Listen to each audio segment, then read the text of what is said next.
You've probably heard this before. Facebook ads do not work anymore. But here's the truth. They absolutely still work. And if you just started a business and want to get your first clients fast, ads are the best way to get you there, if you know how to do them right and are not on a tight budget. But this video isn't just your typical how to set up a campaign in the Ads Manager tutorial. No, because Facebook changes every other week. What worked last month might look completely different today. And that's exactly why technical walkthroughs become outdated fast. Instead, in this video, we are focusing on what does not change. Buyer psychology, how to get attention in the crowded, noisy online space, and marketing principles that work in any economy, niche, or platform. These are the fundamentals we use to scale client campaigns, hit sales targets, and consistently attract high-quality leads for high-ticket service businesses. So let me show you how to make your ads actually work. Hi, I'm Jasmine. I've been in marketing for over 12 years and I run a marketing agency with my husband. We help service providers create client-getting machines using behavioral ads, clear messaging, and psychology-based systems. This video is part of my Ultimate Business Course series, where I'm showing you exactly how to go from 0 clients to consistent income without spending all your time posting content, hoping your ideal clients will magically find you while your posts are only getting likes from your friends and your family. In the last 4 videos of this series, we've talked about how to build a business from scratch and find the right business idea for you, how to create your unique hero mechanism to craft an irresistible offer, and how to get your first clients using cold outreach if you have more time than money to start with. And there's many more videos like this to come, so make sure to subscribe and hit that bell icon so you never miss an upload. In this episode of the Ultimate Free Business Course series, we're diving deep into Facebook and Instagram ads for high-ticket service businesses. If you have a good budget to invest into your new business, then paid ads is the best strategy to begin with and get your business off the ground, no matter what you sell and which niche you operate in. And we'll get into the minimum ad spend you need to see substantial results and all the nitty-gritty in just a moment. By the end of this video, you will know exactly how much ad spend you realistically need to start seeing results, the 3 key ingredients to a high converting ad campaign, and the psychological principles that make ads stand out and convert, and how to avoid the biggest mistakes new business owners make when they launch their first ad campaigns. But before we dive in, a couple of quick disclaimers. First, as I mentioned before, this video is not about how to set up your ad campaigns inside the Facebook Ads Manager. That changes all the time. My husband Bradley, who is the media buying and tech expert, will film a separate up-to-date walkthrough soon, which I will link below once it's live. The technical side of paid ads is not the most important piece of the puzzle. It only makes up 20% of your ad success. The fundamentals are what determine 80% of your success. And this is exactly what we will cover in this video. This is all about the fundamentals that will never change. It's about understanding buyer behavior and the psychological principles that you need to understand to craft effective marketing, especially when you market to cold traffic. If you don't know what cold traffic is, don't worry, we will cover that in just a moment. Second, this strategy is designed for high-ticket service providers, not e-com businesses. So if you sell coaching, consulting, digital services, or local services, this is for you. If you sell products, then you will still get value out of this video, as the fundamentals still apply to you. You just have to take them and adjust them to fit your business. But the funnel structure will be different for you, so just keep that in mind. And lastly, running ads is just one piece of the puzzle. They are a part of a funnel, which is essentially a very intentionally designed journey you take potential clients through. Ads are the first step in your funnel. Your ad might be amazing, but if the rest of the funnel isn't built the right way, then no one is going to convert and you're not going to get clients. So in this video, I'm focusing purely on ads, which is the front end of a funnel, to show you exactly how to create a high-performing ad that grabs attention and gets the click. Then in the next video, I will break down the full funnel we use to convert those clicks into book calls and paying clients.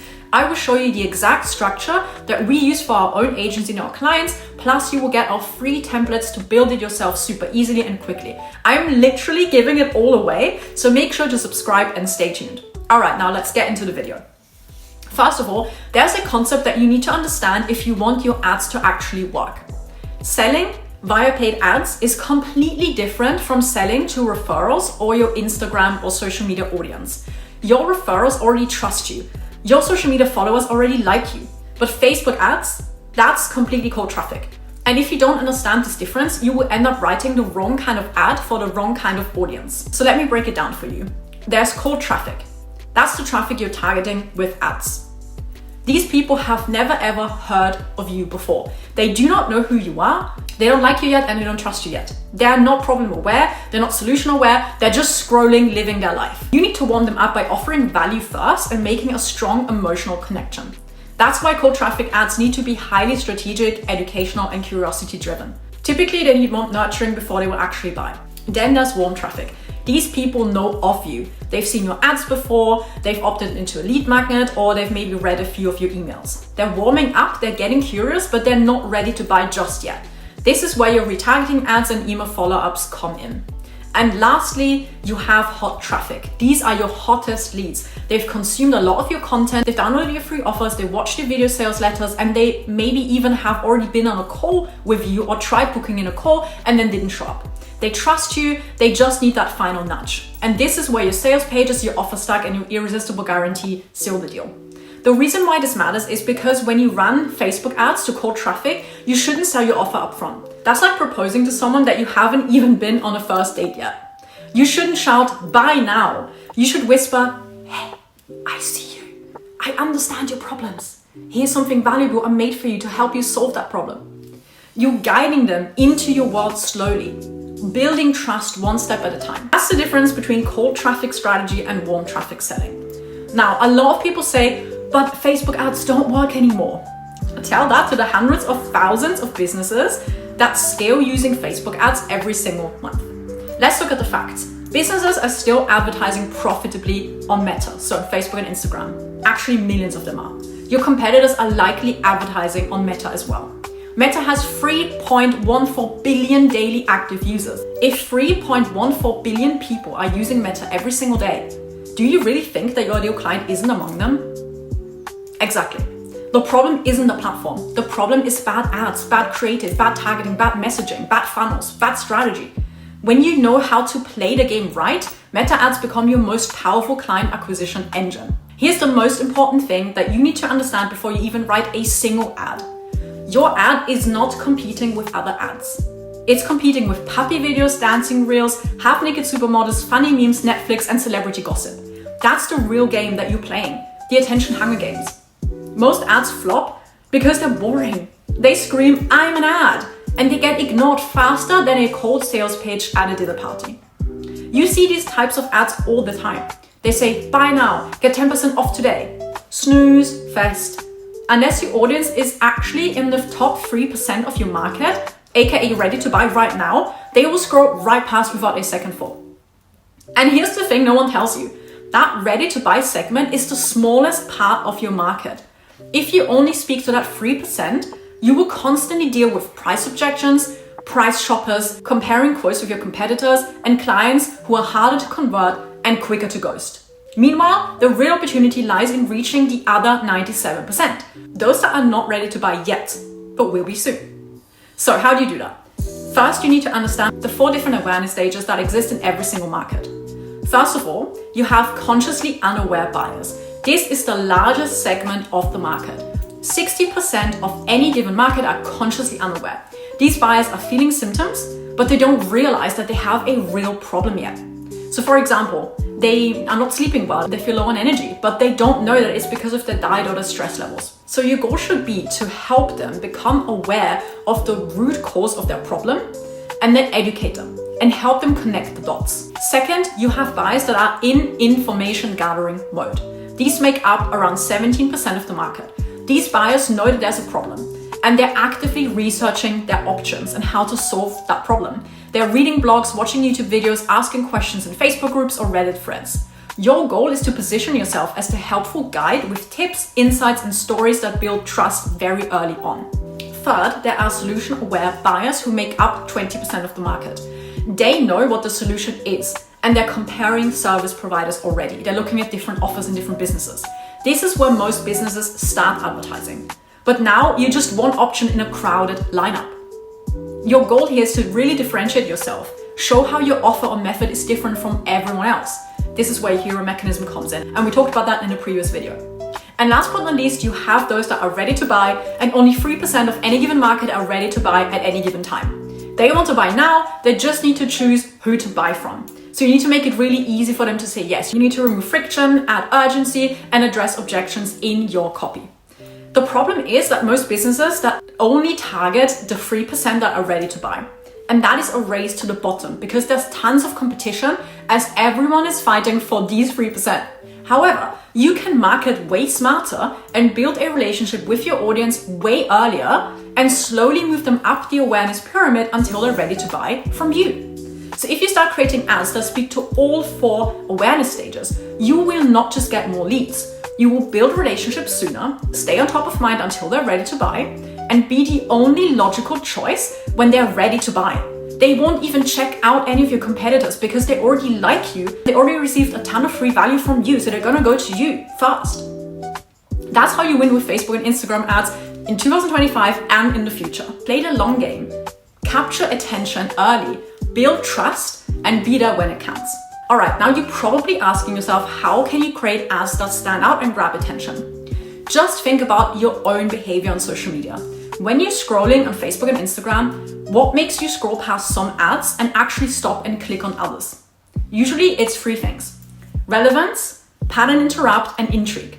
The ad is relevant to you. It catches your attention and it makes you curious to click and find out more. So here's the 3 key ingredients your ad needs in order to be effective. First, you need a pattern interrupt. You need to catch attention with a scroll-stopping ad creative.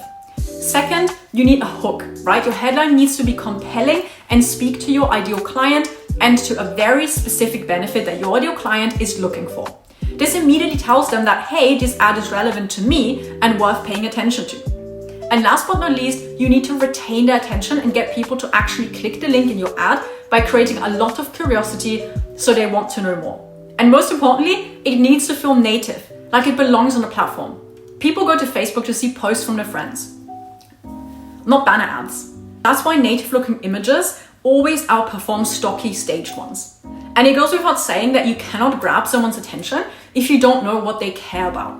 This is why it's crucial that you know your market inside out and do your due diligence before you even start crafting your offer. I covered how to do market research in a previous video about offer creation, so go ahead and check that out now if you haven't yet. I will link it in the description below. Once you've studied your ideal client's language, their fears, their desires, and their goals, and you know exactly what keeps them up at night, you can then create messaging that makes them feel seen and understood. This is how you stand out. This is how you speak directly to their soul. And then, and only then, are you actually able to craft high-performing and high-converting ads. Now, onto the fun stuff. Let's break down the anatomy of a high-converting scroll-stopping ad. First, there's the ad creative, right? Your ad creative is the pattern interrupt. The creative is the first thing that a user sees when they're scrolling. So your creative needs to be a pattern interrupt, it needs to be an identity trigger, and get people to stop scrolling and pay attention because they immediately know that it's for them. Do not use creatives that look like ads. Use native-looking imagery, not stock photos, not any AI weirdness. Think about native-looking iPhone photos that trigger identity recognition. For example, if you're targeting first-time home buyers, show a real couple holding keys outside a house with a sold sign in front of it. The next thing that someone typically looks at after they have checked out the ad creative is the headline. So your headline needs to further reinforce that this ad is relevant to your ideal client so they don't scroll away and actually keep reading and eventually click.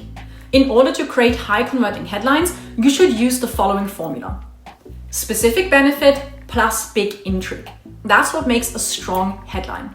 So for example, the headline that we used personally in our own ads in the past was how the Valve method gets 300 plus leads per month. No hacks, just science. It's intriguing and it's speaking to a very specific benefit. It's speaking to the exact desire that our market has, which is to get more leads, to get hundreds of leads every single month. After they've read the headline, users are then looking at the lead-in of your body copy. That's the first sentence of your body copy. And this needs to be a hook that needs to get people to click, read more. This hook needs to mirror their exact thoughts. So you should use phrases that your ideal client would say. For example, in our case, I'm tired of paying for leads that ghost me. That's how you actually retain people's attention and get them to click. And then last but not least, your body copy. Your body copy needs to be extremely specific. It needs to paint a very specific picture, a very vivid picture, and speak to your ideal client's current situation, their problems, and their goal and their desired outcome. Make it emotional, make it visual, and then drive to a non-threatening soft call to action. As the call to action, you should always use learn more because it converts better than sign up or buy now. Because it's a softer call to action, it's a smaller ask, and people are more inclined to conform to your request if it doesn't require a lot of effort from them. If your copy is sharp and intriguing, most people are going to want to learn more. That's how you successfully sell the click. Now, it's important that everything in your ads and in your whole funnel is extremely specific. Don't appeal to the masses. If you speak to everyone, you speak to no one. You need to be extremely dialed into your ideal client. And if you want to attract multiple buyer avatars, then you should create multiple funnels and multiple ads, one for each buyer avatar. Do not mix them up. The less specific you are, the less powerful your messaging is going to be. Specificity adds depth to your claims, it adds depth to your messaging, and your ideal client is going to feel seen, heard, and understood by you, which will allow you to gain their trust very early on. If you're vague, your ideal client will not look at you as an authority because they will feel that you don't really understand them. And if you don't understand them, then how could you possibly have the solution to their problems?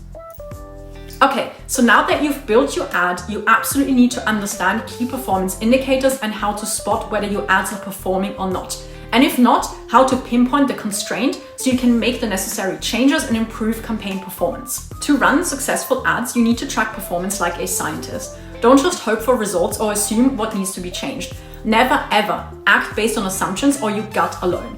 I've asked my husband and business partner Bradley to come on today and run you through the numbers and which KPIs you should aim for. Okay, so Bradley, what is the ideal daily budget and monthly budget that a new business should start off with to actually see substantial results?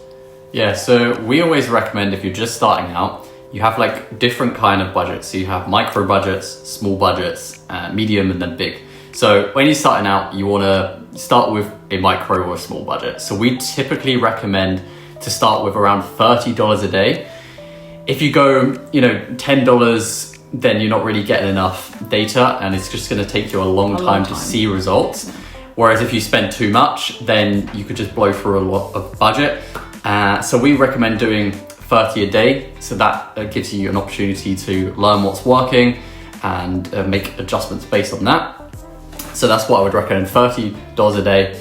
And then as you see that the metrics are within KPI, for example, your cost per lead, click-through rate, and your cost to acquire a customer, then you can start scaling the ad spend from there. Yeah, maybe just so not to overwhelm people and confuse anyone, maybe you could just walk us through right now everything that you just mentioned. So cost per lead, CTR, cost per appointment. So just walk us through that. And maybe even before you do that, just explain what key performance indicators actually are. So what are KPIs so that people know exactly why this is so important? Yeah, so whenever you're looking at data, you have metrics and then you have KPIs. So KPI is key performance indicator. It's basically an indicator to tell you whether a certain metric is performing, right? So if let's say your click-through rate is out of KPI, that simply means that your click-through rate is not good,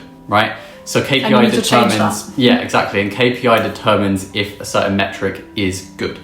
So the key metrics that we want to be measuring when it comes to Facebook ads, specific for service-based industries, is your click-through rate, and what cost is the per lead. Rate? What is it? Your click-through rate? Yeah. So that determines, so for everyone that sees your ad, so say for example, 1,000 people see your ad. If you have a click-through rate of 1%, that means 10 people have clicked through to your website from the ad. And 1% is what you want to aim for. Anything lower than that, it means that people aren't really interested when they're seeing your ad when they're scrolling, right? So we want to aim for at least 1%. And then that's good because then that shows you, right? So if you see that, my CTR is, not performing, it's outside of the KPIs, it's less than 1%, then that means that you need to change your ad creative, because your ad creative is the first thing someone sees when they're scrolling on Facebook or Instagram. And if that just simply isn't resonating with them, no one's clicking on it, the KPI, the CTR is too low, then the first thing is that you need to do is to actually change the ad creative, right? Yeah, and then another thing to mention is you've got two different click-through rates. You've got, this is really important because you have click-through rate all, which is what you'll see in the Facebook Ads Manager, and you have click-through rate link. So if your click-through rate all is super high, but then your click-through rate link is super low, that means people are clicking on your ad, reading your ad copy, but they're not clicking through to your website. So that could be a sign also that what you're offering is not appealing, and they're like, nah, it's not worth my time even clicking over. So they're two different click-through rate metrics. So you got click-through rate all, click-through rate link click. And the one that we want to look at to be 1% is the click-through rate. Yeah, click-through rate link click. Yeah, so not all, because a lot of people that we work with, and they have actually run ads themselves, they come to us and they were looking at the wrong click-through rate metric. Yeah. And so they didn't even know that it wasn't performing because they simply didn't know the KPI. Exactly. And that's also why, I'm sure you agree with me, but I would say that it's really important for you to learn the fundamentals first and really understand the KPIs and all the numbers yourself first before you outsource your ads to a agency. Because if you do that and you have no clue, then people can simply take advantage of you, and you're not even going to know if someone actually knows what they're doing and they know dish, right? So it's really important that you understand everything that Bradley is explaining now first, and really get a grasp of the fundamentals before you actually outsource that. So we recommend that, typically to every business, because it's just like when you're hiring, someone like on your team, if you don't know how to do a certain thing, how would you even be able to know if someone is qualified? You just don't. So the best thing you do is learn to do it yourself first. Or if you know someone that is good with marketing that you trust, get them to do it, or get them to find someone that is good. They know how to qualify the person, essentially. Yeah, but also get them to explain it to you, right? So we explain everything to our clients always, because otherwise, how would people even know what's going on? So it's really important that if you do hire someone, get them to explain to you, the KPIs. And if they are struggling with that, or they don't even know, then you already know straight from the get-go, they don't know what they're doing. Okay. But so the next one is cost per lead, CPL. So why is cost per lead important? And also maybe you can touch on as well, I think this is important for people to realize, is cost per lead the most important metric to look at or not? Yeah, so cost per lead is more important than click-through rate, right? So again, just all metrics, you should never think in terms of single parts of a system. You should always think of the system as a whole. So your click-through rate might be really bad, but your cost per lead might be really good. And that's great, because cost per lead is more important than the click-through rate. But when it comes to the cost per lead, a lot of people focus on getting their cost per lead as low as possible, when what they really need to be focusing on is making their cost to acquire a customer as low as possible, right? So a lot of people will optimize for really high quality leads or a really low cost per lead, but they're actually making their the rest of the system less profitable, right? So cost per lead, while it's important and it gives you an idea of, are people resonating when they click on your ad and go through to your website? Are they interested? That's a good indicator, but you should always, again, look at the other metrics past cost per lead as well, which we'll get onto. That's what we need to really be looking at, not just the cost per lead or the click-through rate, because click-through rate and cost per lead are sort of measured on a daily and weekly basis, but then you have other metrics that you don't really know how they're going to perform until weeks or months down the line. So you always need to look at the macro and the micro, not just isolate one or the other.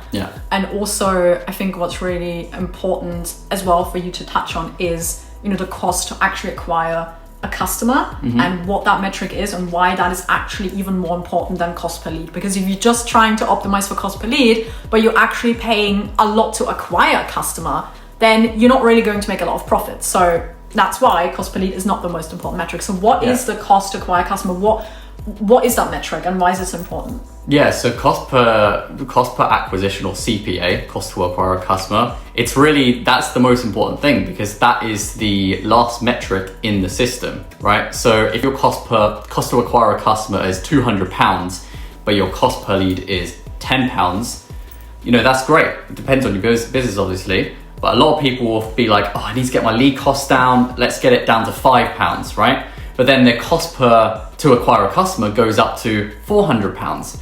Well, you've lowered your cost per lead, but you've actually doubled how much it costs to acquire a customer, right? So we don't want to be focusing on all of the metrics earlier down the funnel. We want to focus on the North Star metric of how much does it actually cost to get a customer in the door. That's really what we need to focus on. That's what we want to optimize for. because everything else is kind of just a vanity metric that helps you make decisions, but that the other things aren't important. You need to look at your cost to acquire a customer. And how can people determine that cost to acquire a customer? Because that's not something you can see in the ads managers. I think that's important to point out. Yeah, so we use a spreadsheet. So you want to take which we will give you, it's going to be linked in the description below. Yeah, so you want to take how much you spend on ads and then how many customers did you get from that ad spend. So if you spent, say for example, £2,000 on ads and you acquired 3 customers, that means your cost to acquire a customer is 2,000 divided by 3 customers, which is £666, right? So that will be your cost to acquire a customer. That can be good or bad, and that really all depends on your lifetime value. So that's the next metric we need to look at. Yeah. So exactly. What is lifetime value and why is it important when it comes to this? Yeah, so lifetime value is how much you make LTV from a customer over the time that they stay with you. So, you know, while it really depends, different businesses are different, they charge depends differently. On the industry, your offer, your service. Yeah, of course. So, you know, for example, one business could have a cost to acquire a customer of £600 and their lifetime value could be £20,000 from that customer. So it would be, wow, an insane ROI. But if you're charging £600 to the customer and that's the lifetime value of that customer, so they only pay you that much over the time they stay with you, then you've just broken even. So, you know, it's really important to know your cost per acquisition to see if your system is actually profitable to begin with, and see, you know, we want to optimize for the highest lifetime value. So that could be a telltale sign that, you know, the marketing might be working, but it could be a problem with your offer and your pricing, where marketing, no matter how great it is just not going to stack up because your pricing is out of whack. Yeah. And or your service. That's a different issue. Exactly. Or for example, your churn, right? So if people don't stay with you for a long time, you know, that might mean that your service, you know, you need to actually, you know, do something about that, improve your service, improve your offer, because it's really important that you retain people for as long as possible, or have customers return and come back and buy from you again. So yeah, any other important metrics apart from what we just covered? No, the main ones, click-through rate, cost per lead, and then you have cost per acquisition, and then the lifetime the lifetime value of your customer. What about cost per booking? Yeah, so cost per booking, that's a metric between cost per lead and your cost to acquire. So it depends on how your system and your sales cycle is set up. So some people will get leads and they'll buy the service without, you know, even booking in a call. You know, some businesses work like that, but a lot of businesses, especially high ticket, where you're charging, you know, 2,000, 3,000 plus, right? That's where you usually will have to have a sales call with someone in order to convert them. So yeah, again, you could have a great cost per lead, but if no one's booking and your cost to actually get someone on the phone is super high, then again, we want to be getting the cost per booking down, even if the cost per lead goes up, right? Because again, you always need to be optimizing on the metrics that are closer to the sale, like cost per booking or cost to get someone, you know, to show up to the call, cost to acquire that customer. Because everything else, like I said, the cost per lead and, you know, click-through rates and impressions and views, all of those are so far down the funnel. Again, those are not the North Star metrics. We need to focus on what is actually important. Yeah, and I think that's really valuable, because a lot of people don't talk about this ever. You will always see the marketing, you know, bros and gurus talk about like cost per lead and views, and never, you know, they never actually mention that that's not what's really important. Yeah, Bradley, thank you so much. Hopefully that was really helpful. I mean, I'm sure it was. Yeah. And we'll have you back for more. Cool. And I will also get you to record a walkthrough and show people of how they can actually set up the ads in the back end in the ads manager. I already said that this, you know, is very technical and it changes all the time, and that's not the most important thing, but still I will get you to do that. It's just so that people know exactly what they need to do, but just be aware it is going to change all the time. And so you can always just very easily, you know, find another updated tutorial online, or even ask ChatGPT, and you should be fine. Yeah, exactly. Yeah. Cool. All right, to help you get started with building your very first ad campaign, I created a free ad toolkit for you. I'm giving you a full checklist of everything you need to create compliant ads so you don't get banned by Zuckerberg. You also get a checklist outlining everything you need to structure high converting ads and craft scroll stopping creatives. And I'm also giving you 3 of my high converting ad copy formulas and templates that you can actually take, plug and play, and easily adapt to your own business, market, and offer. So go ahead and grab your free toolkit now. The link is in the description below. Also, as promised, I will get Bradley to film a walkthrough of how to set up the ads in the Ads Manager. As soon as I have it, I will upload it, so stay tuned for that as well. I hope that this video made you realize that ads are not scary. If you follow everything I've outlined here, you will get an influx of quality leads, I promise you. You don't need to be a media buying pro. You just need to understand your market, master the art of getting attention, and structure your funnel and ads in a smart way. So get your free ad toolkit by clicking the link in the description below now and start building your first ad campaign. Next week, I will show you how to craft a high converting funnel that brings you high ticket clients on autopilot. So make sure to subscribe and hit that bell icon so you don't miss it, and I will see you in the next one.